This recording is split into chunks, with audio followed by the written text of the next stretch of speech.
म एकपटक फेरि बोल्दैछु है त दर्शक पनि सुन्नुहोस् है हेलो के छ आइज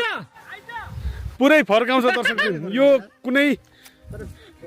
यसो हेर्दा चाहिँ आवाज दोहोऱ्याए जस्तो तर तत्कालै दोहोऱ्याउँदैन यसले एकदमै मजाले भन्छ ओहो आइज भन्नु आउनुहोस् त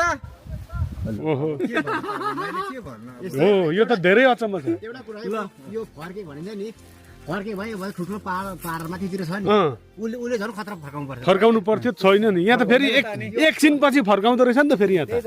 तत्कालै फर्काउँदैन एकछिन पछि पो आउँछ उहाँ पुगेर अनि बोलाउँछ ओइ सेम फर्काइरहेछ यार आमामाम यो त बिस्तारै बोल्ला नि बिस्तारै बोल्दा पनि फर्काउँदैन होइन यो ओइ ती एकछिन पछि फर्काउँछ क्या पुरै हेलो को बोलेको आइज